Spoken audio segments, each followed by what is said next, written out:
Nice unicorn. Exactly. This is what happens during a COVID pandemic. You Mm-hmm. end up making stuff like this, or at least so, I do. so sparkly.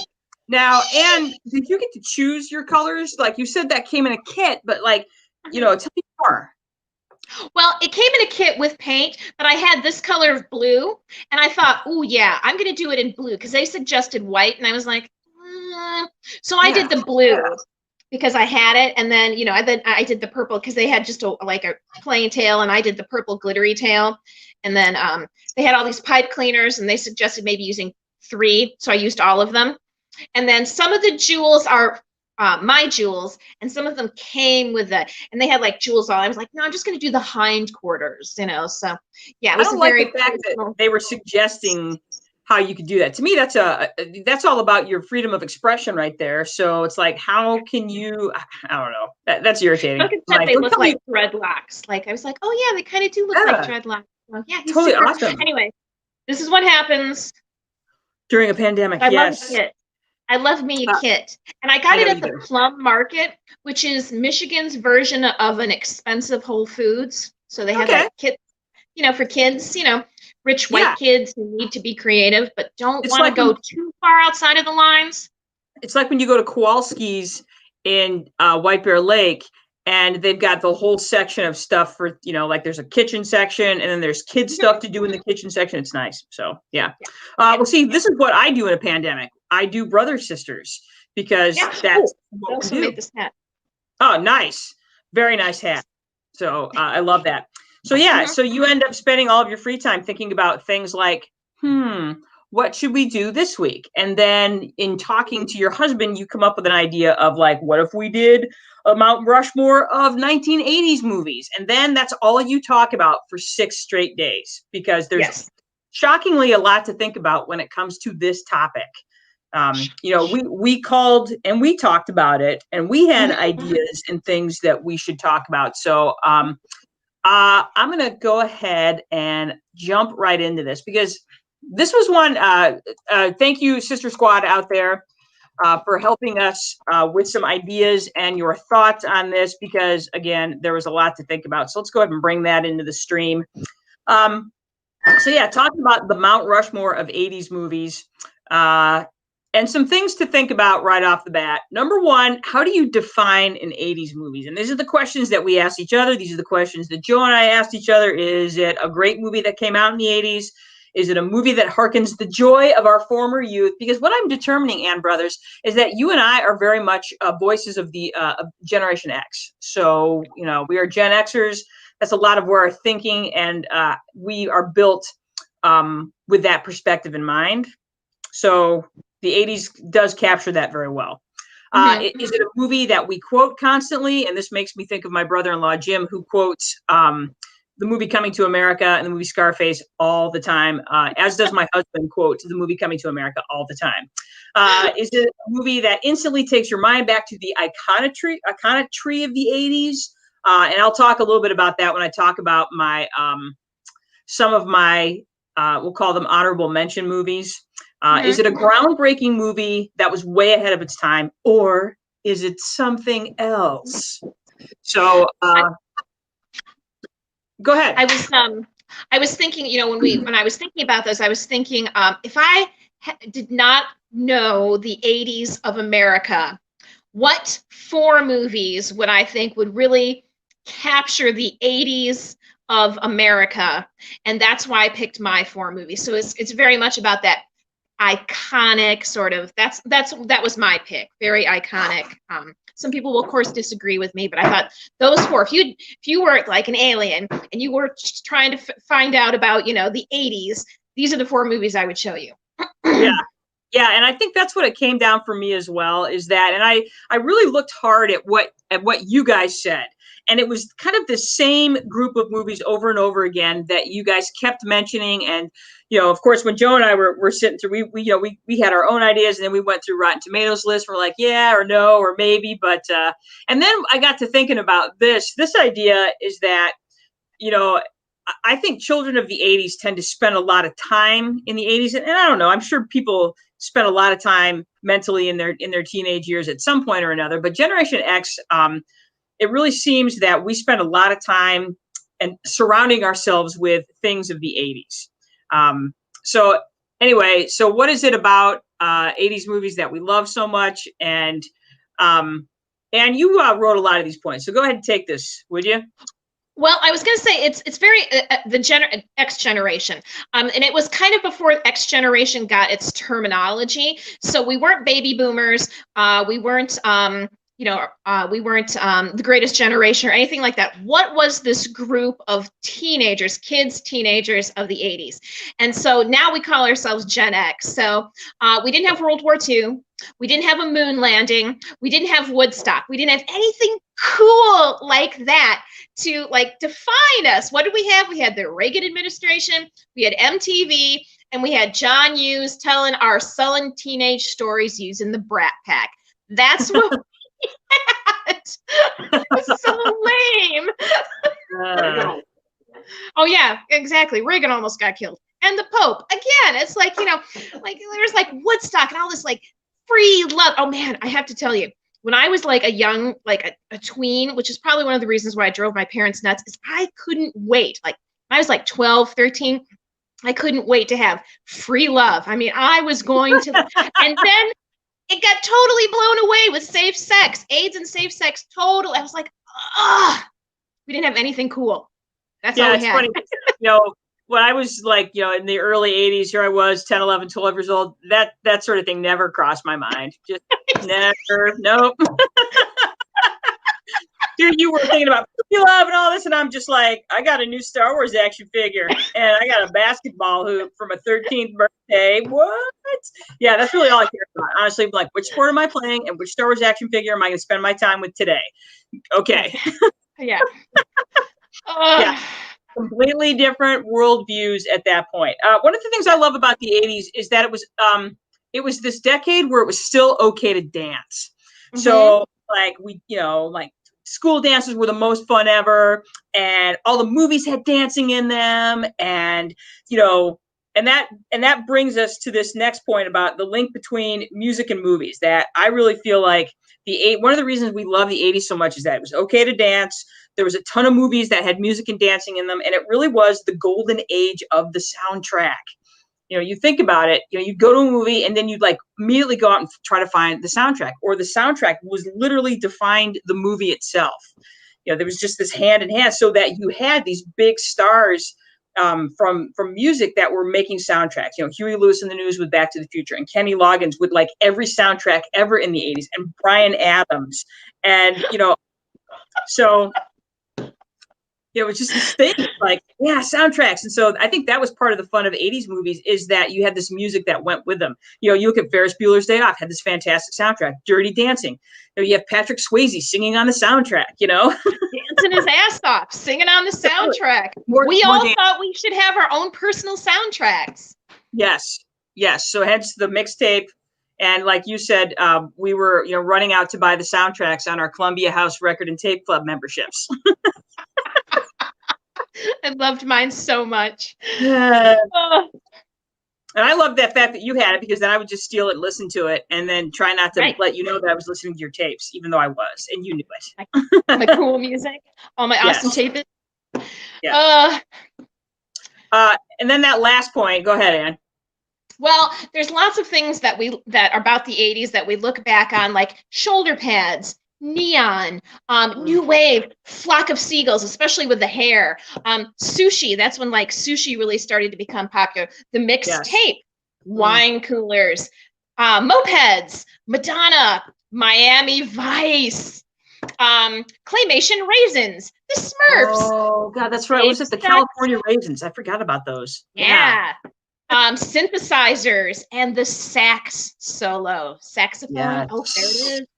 Yeah, glorious set. Yeah, and I was thinking about that. That's something you don't see anymore. You don't see any saxophone solos in music anymore. And I got to tell you, music is not as good because of it. I'm a sucker for a horn section anyway, but there was something so cheesy and delicious about the sax solos that you found in 80s music. Just like one, this is the one from the movie Lost Boys in the soundtrack there. Again, the soundtrack of The Lost Boys, which is one I own because I love that soundtrack. So me too. Actually, I think I got it from the Record and Tape Club, and then you used to listen to it all the time. We both did. Totally. Because it was. Yes.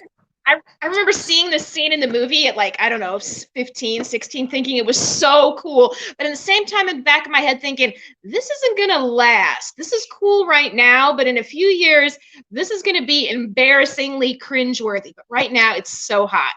Well, see, one of the reasons I like this particular sax solo is because, you know, this guy was a band nerd in high school. He was just some band nerd who everybody wrote off. Now look at him. He's buff and he's just wailing on that thing. He's in a movie. He is. He's all greased up and muscly. Totally. Man. So, yeah, good for him. Good for him. Yeah. All we right, didn't have Woodstock. We had that dude.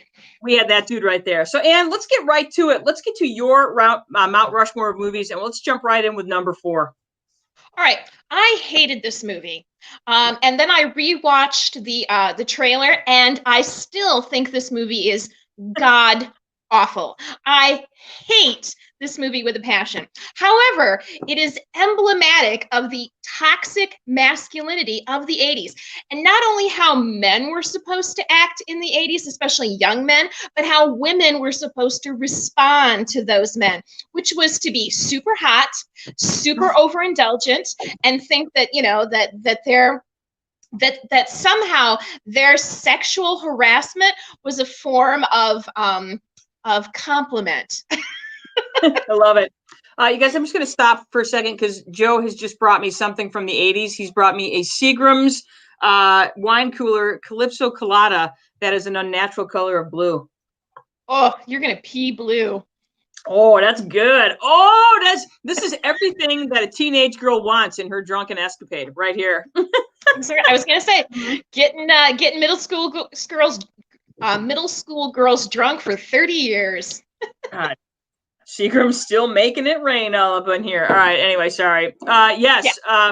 Yeah. And the fun thing about this is that what I love about this movie is that through the years, it's sort of become this this homosexual anthem movie because there's a lot of homosexual undertones in this movie, and I love that.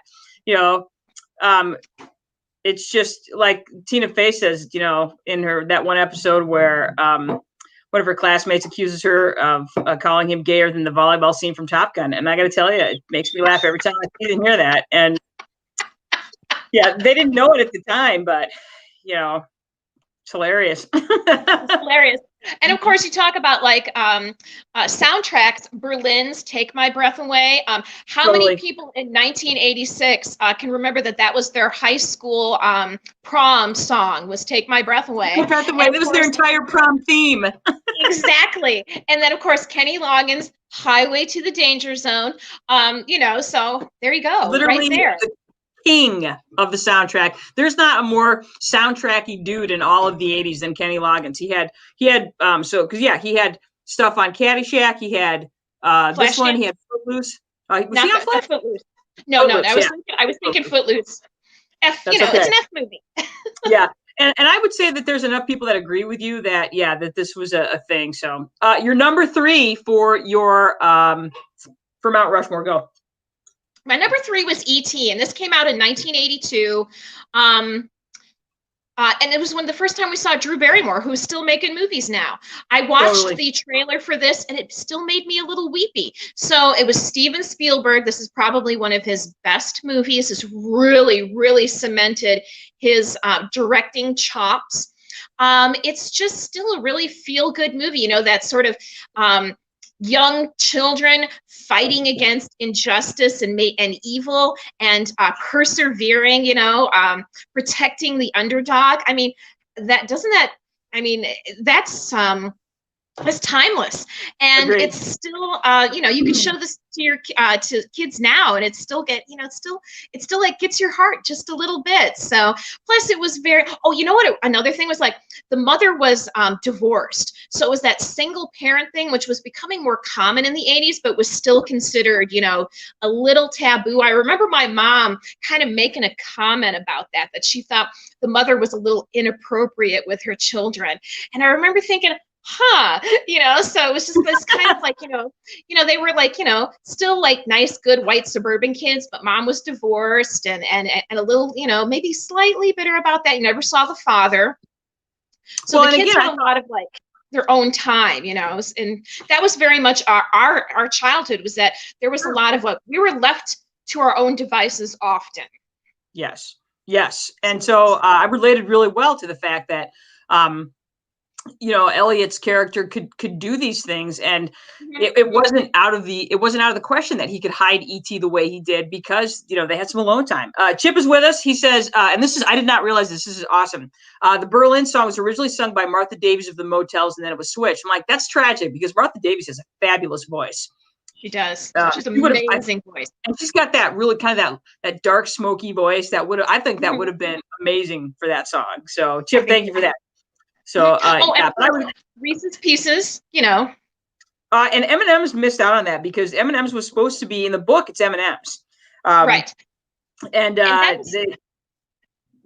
ahead. And Reese's, I was just going to say, Reese's came up with the cash to get in there, and so I think you talk about a boon to sales. Reese's Pieces was a thing after that. And it was one of the first times that there was a marketing in a movie that really paid off. So you see that more and more now, because that was really started in the 80s. Yes. And one of the things I think about this is that this was like the movie that made the summer blockbuster a thing. And that's one of the things that I think this is definitely one of those movies that belongs on the Mount Rushmore, is that this changed how studios pushed their movies. One of the reasons that we could all go see E.T., it came out in the summer. We all ran to it again. We ran to it one more time because we could. And surprisingly enough, this was like really that. It's like somebody flipped a switch. I'm like, okay, we're gonna do this now. So yeah, well done. Number two. We had to include a John Hughes movie. John Hughes made a bunch of movies in the 80s. They were all very similar movies, that kind of angsty, sullen teenage against the adult world. And I think the one that captured that the best was The Breakfast Club. The teenagers that are being, I don't want to say punished, but kept down by the ridiculous adult, or the ridiculous group of adults. And in all of his movies, you have that dynamic. And so I think The Breakfast Club captured that the best. And I also think it really captured, it was really a thing of, and it's still what goes on all the time now, but he would really emphasize those cliques, those high school cliques. And this movie emphasizes, it's about these cliques and how that we're boxed in by what our clique is. And can you break out of that? So, and it's that idea of how do you get put into that clique? Is it you? Is it your parents? Is it is it because of money? Is it because you're rich? Is it because you're poor? Is it because you're burnout? And that's, and one of the things I like about this movie compared to some other John Hughes movies is that the tone of this movie, though there are some very funny moments in it, the tone of this movie is actually fairly serious. And I think it was interesting because this is a movie that got the attention of our parents. Our parents took us to this movie. They wanted to see it with us because there was something that they were hearing about this movie that they felt was important for us to see this as a family. And and one of the things I like about John Hughes movies, and as a teacher, I especially like John Hughes movies because it reminds you as an adult that this is the teenagers in your life, be it whether they're your students or your kids, do find you ridiculous in their own way. You can never be the cool adult. You will never be the cool adult. No. And, there's also, one of the adults in that movie I really like is the custodian, because it's the first time that you have a character like that says, I know what you think of me, but this is what's really going on. And I just, I love that scene because he's very much keeping it real. He's like, yeah, I know, I was supposed to, because, we learn at the beginning of the movie that he was, the president of the class and most likely to succeed. And of course he ends up, as the custodian at the school, and you can do with that whatever you want, in terms of that idea of success. What is success or not? For him, this is a job that he seems to like, and seems to understand his status in this position, which I think is really awesome. It will make you, having done a lot of cleanup work in my life, that I get that. So that's awesome. And number one on Anne's list. Of course, another John Hughes movie was Ferris Bueller's Day Off. This was kind of like, we all wanted to be Ferris Bueller's Ferris Bueller. We all wanted to be that cool. One of the things that you learn in the 80's, if you're a girl, was that you were never Ferris Bueller, but if you were lucky to be hot enough, you got to go along for the ride. So that's what we learned about every single movie in the 80's. Didn't matter if it was Top Gun or Breakfast Club or whatever. If you could be hot enough, you could go along for the ride, but you were never the cool one that like got it all started. So that was fundamentally like what it was to be a female in the 80's. You had more freedom than your moms and your grandmothers did. You know, you had more opportunities, but you were never the cool one. You just got to go along for the ride if you were hot enough. If that's a big if. So yeah. You didn't have the adventure, but sometimes you got to date the boy that had the adventure. Correct. And again, when you're, one of the things I love about this movie is that it is timeless. I loved this movie when I was 17, 16, 17. My students love this movie when they're 16 or 17. And again, it's this idea that look how smart we are. Adults are idiots. What could be better than that? Nothing. Exactly. And how many of us like ended up going to Jenny and I are Midwest girls. How many of us ended up going to Chicago for the day because, and going to an art museum because Ferris Bueller said it was okay for teenagers to go to an art museum and see priceless works of art. Yeah. No, and that, that means a lot when you're that age and you grew up in a town like, Sturgis, Michigan, which is, it's a fine town, but it's also a million, it's 2 hours from Chicago and a million miles from Chicago, and that's how it feels. And so, yeah, so to be able to go to Chicago after that and before, because, Dad took us, Chicago is one of his favorite towns. So we got to go there a lot growing up. But yeah, it was fun just to have been to some of those places and seeing that and be like, oh, I've been there. Oh, I've been there. Yeah, I've been there. So yeah. And I forgot to mention the soundtrack movie from Breakfast Club, which is "Don't Forget About Me" by Simple Minds. And then of course, Ferris Bueller's Day Off was just all like awesome. Again, that idea that if you were a teenager, you had a soundtrack, and that was Ferris Bueller's soundtrack, and he was so cool. And even like Donkashay, I'm like, come on, Exactly. No, and what's cool about that particular soundtrack is it's a little bit of everything. It's a little bit of old, it's a little bit of new. You think about the "Oh Yeah" song from Yellow at the end of it, again, amazing. So, you can't hear that song and not go to that scene on the bus with, Ed Rooney when he's, the girl's offering him, gummy bears that have been in her pocket to me. Eat it, Rooney. Exactly. So so if you had never experienced the 80's, these are the 4 movies that I would have you watch so that you would know what it was like to be an American kid during the 80's. Yes. And you also had a runners-up list for your Mount Rushmore of 80's movies. Hit it. Yes. Okay, so most of these were movies that were made in the 80's that I thought, you could also see these movies to get an idea of the 80's, but I didn't feel they were good examples. I don't want to say they're good movies. I just didn't think they were as good as examples as the 4 that I picked. So I think Nightmare on Elm Street, we talked about slasher movies that started in the 70's, but the iconic, really the slasher movie really became more stylized, more punishing of the young people that were in it was with the Nightmare on Elm Street movies. And there was a bunch of them. So if you want to see that sort of slasher, how much we hate kids, that's a good example of that. When Harry Met Sally, that was, it was funny.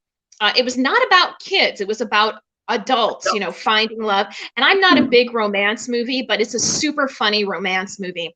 Wall Street, I thought, again, toxic masculinity. I thought Top Gun was a better example of toxic masculinity, but Wall Street is another superb example of that sort of money-grubbing 80's. Beverly Hills Cop,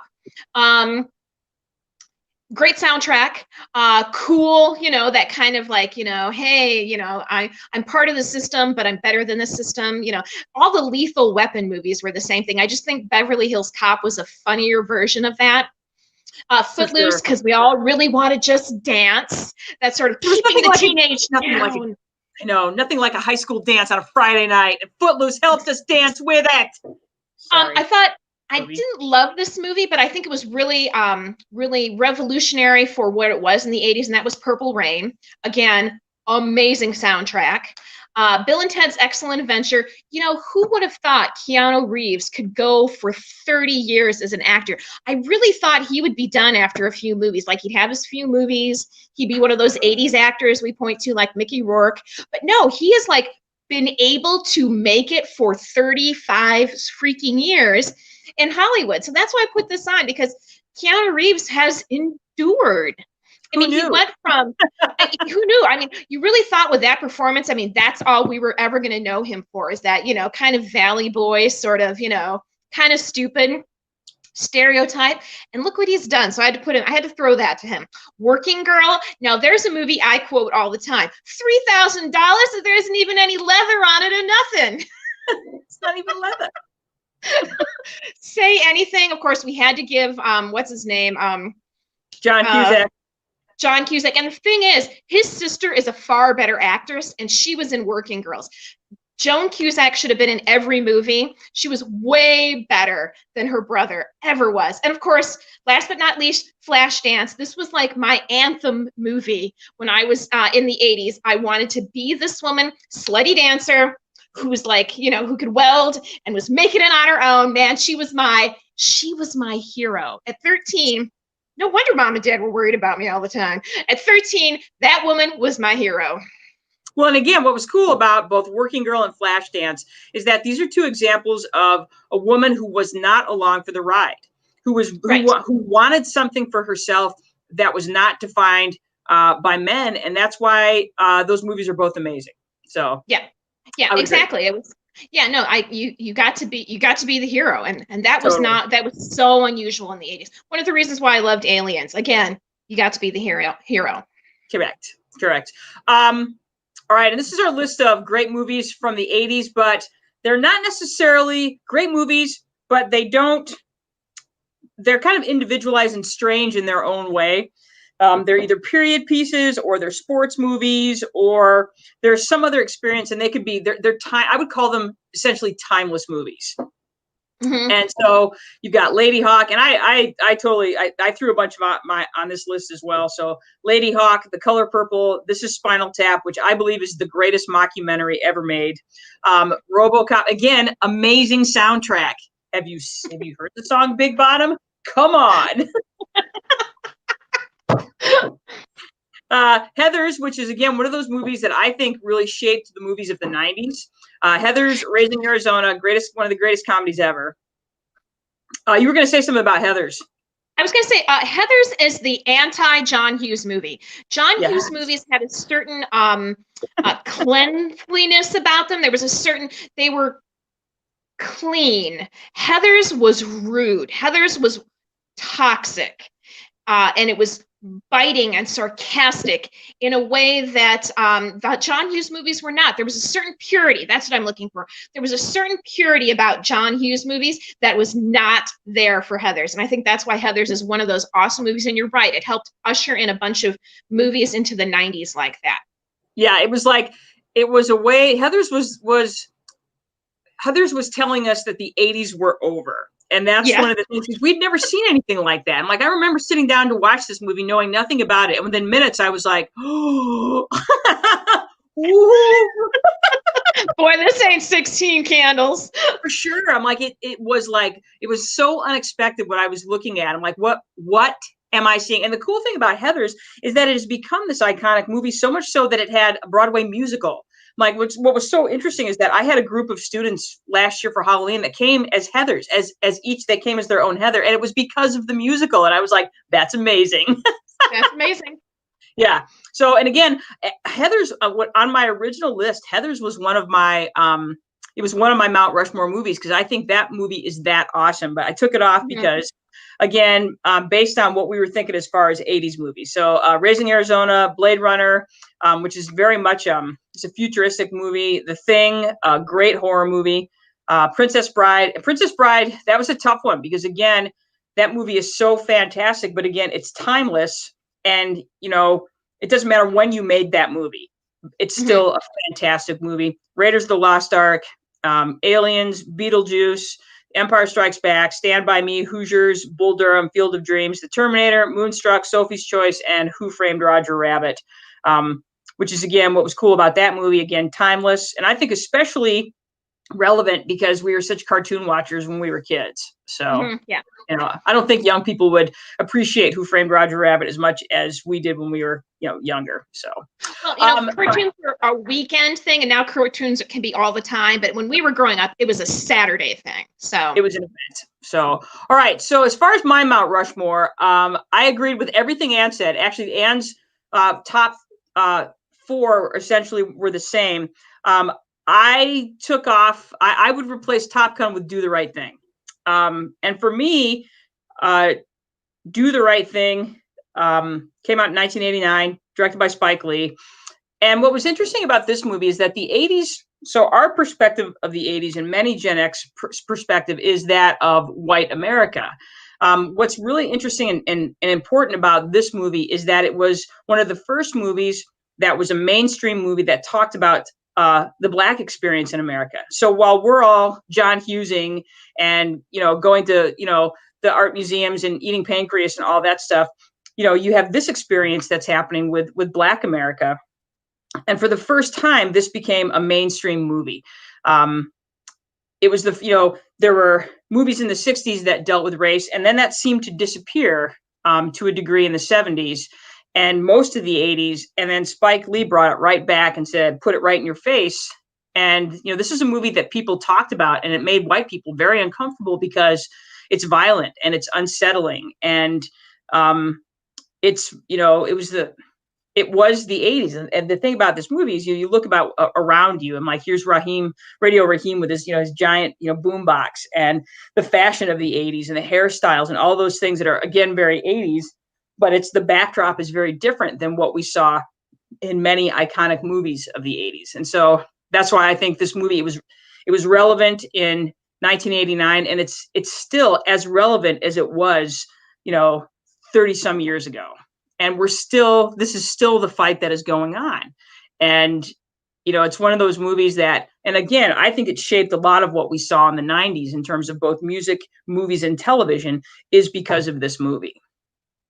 So, yeah, I think Ann, you talked about how if you were to drop somebody, an alien into America and be like, what's the American experience like in the 80s? I think this movie fits that very well. So yeah, again, so mine would have been just like you, Ferris Bueller's Day Off, Breakfast Club. What was that? What was the third one on there? What was it? Ferris Bueller's Breakfast Club and E.T. E.T. And then I would put this movie right there on my Mount Rushmore. So for sure. And, again, you can argue that, but like I said, I feel like this movie belongs there for sure. My runner-up list was a little bit longer. Flashdance. And the reason I chose Flashdance is because of this, Ann Brothers, because how many years after Flashdance were we still wearing leg warmers and sweatshirts with the neck cut out? More than one, let me tell you. Back to the Future. Now, this was a Mount Rushmore movie for many people that chimed in throughout the week. And as much as I like this movie, there's enough period piece in this movie that it just knocks it off Mount Rushmore as far as 80s movies go. Yes, it's a fun movie. There's some stuff in it that's iconically 80s. Again, the soundtrack is outstanding. Huey Lewis and the News, pretty much. We're kind of the foundation of that. I would also go with The Karate Kid. This is Spinal Tap. That's actually a runner-up movie for me because I love that movie so much. Pee-wee's Big Adventure, Aliens, The Terminator, Footloose, so much dancing, Dirty Dancing, Ghostbusters. Ghostbusters was a tough one for me. That almost ended up on my next list. We'll talk about my next list in just a minute. Never Ending Story, which was a completely underrated, awesome movie of the 80s. Beverly Hills Cop, all that synthesizer music. Gremlins. And for me, Gremlins, you guys, was because of the look on our mom's face after she figured out that this movie was bananas and it wasn't a cute little stuffed animal movie, that this was a violent horror movie that she was unaware of until we got there. We're like, oh yeah. So I think Gremlins is the reason why PG-13 became a thing because they had it listed as PG, and my mom was very much about us only going to PG and PG movies, and this was definitely not a PG movie. Oh no. And so I will always have a soft spot in my heart because I freaking loved that movie. I loved it. And the fact that we got to see that was like, we got away with one. And to this day, I feel like we got away with one. Exactly. Yes, Nightmare on Elm Street, because again, terrifying. Coming to America. I do enjoy Coming to America, and again, super quotable. The Lost Boys, which I believe is underrated, and also 80s, and again, killer soundtrack. And then finally, Fame. And again, you guys, Fame is one of those movies that snuck in 1980. But again, if you look at the fashions of the early 80s, my husband has a story about how in middle school that he showed up to school looking like this with his shorts over his sweatpants, and he got some looks from people around him. So that would have been hot. Yeah, because Joe Peters, and I wish he would come out in that right now, but he's busy doing stuff. So anyway. So anyway, yeah, I would totally put Fame on my runners-up list. Now, as far as other lists, because again, we had a lot of different feedback when it came to this. So I made one more list, and this is not so great or okay movies from the 80s that people love anyway. And I just want to please make a note of what I wrote at the bottom, that enjoyable does not equal good. Joe just yelled that he was able to pull off the Leroy. Let's take a clip that he could actually do the Leroy. I'm sure he could. I'm sure he could. Hey, Joe, did you wear leg warmers too, or just the sweats and the shorts? He can't hear me. Anyway, he probably wore the leg warmers too. He was that comfortable with himself when he was young. All right. So anyway, this is my list of movies that were not great, or they were okay, and people still love them anyway, and they get mad when you don't acknowledge them as being great movies. So sorry. Anyway, they are Fast Times at Ridgemont High, Scarface, any of the John Cusack movies like Better Off Dead. Those, I don't really love those. Okay, he just said no leg warmers, so that was not a thing for him. Was it a sure thing? That was, you know what? John Cusack movies were the movies for guys that were kind of like couldn't get the girl, if that makes sense. Like they weren't the cool guy. So all the uncool guys loved the John Cusack movies. Like Duncan? Yeah. He's not yeah, exactly. Yeah. Like Duncan. Yeah, absolutely. Like every boyfriend I had in high school. For real, yeah. All right, both Rocky 3 and 4, Pretty in Pink, 16 Candles, Roadhouse, which I freaking love that movie, and it's terrible, and I know that. Return of the Jedi, and I'm sure I will get some hate from the Star Warsians out there, but let's be honest, you guys, that movie isn't very good, and the Ewoks were stupid. Ewoks. All you gotta say is Ewoks. Ewok, man. Trading Places, The Blues Brothers, not a great movie, but again, what an amazing soundtrack. National Lampoon's Vacation. I have sentimental value for National Lampoon's Vacation because we lived that movie. Real Genius, The Last Dragon, cheesy. That would be one of my cheesy martial arts favorites. Bloodsport, more cheesy martial arts. And you can't go 80s without mentioning some sort of Jean-Claude Van Damme movie.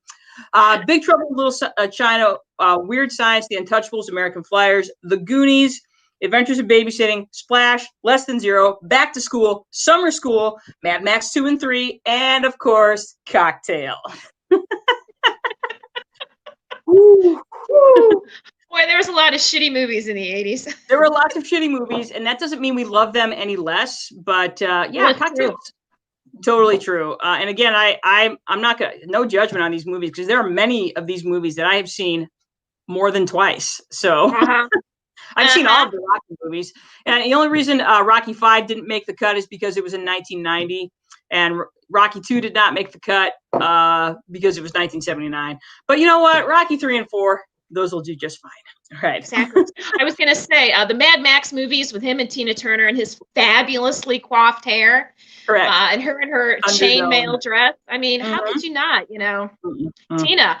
I mean, how many, like, Tina had a number of songs in movies too, We don't need another hero. Again, soundtrack, baby. So again, married. Soundtrack and movies in the 80s, completely married. So yeah. But anyway, you guys, that is our full list of both what belongs on Mount Rushmore, what was close but didn't quite make it, and finally, the movies that we love from the 80s that weren't all that good, but that didn't mean that we didn't go see them and enjoy them, especially on VHS afterwards, just the same. I was going to say, yeah, then we kind of sneak in the VHS stuff because we lived in Sturgis, Michigan that did not get first run movies very often. No. So, No. so the VHS was a big factor in our growing up because, Yes. We got to see all those first run movies that we never got to see in a theater because they didn't come to Sturgis. RoboCop did. I remember seeing that thinking, this is crazy. It's crazy good. Yeah, no, I totally get it. So yeah. But yeah, I'm trying to think of, I'm looking at this list. And again, there's some movies on there that didn't make the cut. For instance, I'm gonna broach this topic because it makes me nuts. Revenge of the Nerds, which is a nostalgic people movie, but let us not pace over the fact that, hey, there's a sexual assault in that movie and it's so great. I'm like, no, it's not. So that movie didn't make the list because that's gross. And kind of feel that way about what's the other one I feel that way about? Which one is it? 16 Candles is close for me too. There's a ton of misogyny in that one that makes me a little bit nuts. Yeah, pretty much all of these movies, Yeah, I was gonna say a lot of them, like Fast Times at Ridgemont High. I'm like, yeah, there was a lot. Yeah, it was yeah, there's a lot of that. Hey, I'm putting up with this because I'm a girl who's good natured. So, oh my God, Roadhouse is just one long, sexual harassment after another. I know I'm embarrassed that I like that movie so much, but Patrick is amazing. There's so many good fight scenes, and he's so cool, and his hair is amazing. Yeah, so I just love it when he's smoking a cigarette, and the one waitress offers him a greasy breakfast sandwich, and he turns it down like he would never pollute his body. And then he takes a drag of the cigarette. And I was like, I think we're making some connections here. Or that he's driving his awesome car is actually the car that dentists drive now. Well, but it was the 80s. Indeed. So yeah. So there you go, ladies and gentlemen. The Mount Rushmore. If you have some feedback on that, if you think we're way off, if you think we were dead on, we would love to hear from you by using the Facebook comments or Messenger or whatever. So yeah. But anyway, those are the movies that we thought made the list. And again, like Top Gun, it doesn't necessarily mean that it was a good movie that we enjoyed, but if you were, it was America at the time, and apparently it was America. There's a sequel coming out, isn't there? It's like there was. It came out in 2020, and then like COVID, so the totally people like, oh yeah, I'm gonna go see that, and then we couldn't go to movies. So will it come out now? I know that if you were gonna watch Wonder Woman on HBO Max, this is the last day you can do it. So if you didn't get to see it on HBO Max, sorry, maybe it will be on Amazon for $20 in a couple of weeks. So yay. Yes. So anyway, you guys, and I think we've talked this subject to veritable death. So yeah. We gave it way more time than it deserved. I know. Yeah. Okay, that's kind of what we do on the British Sisters. Is we talk about things way longer than we should. So exactly. I was going to say, I was like, like most of my Calypso Colada blue cooler, my blue wine cooler from the 80s. So. Yeah, so there you go.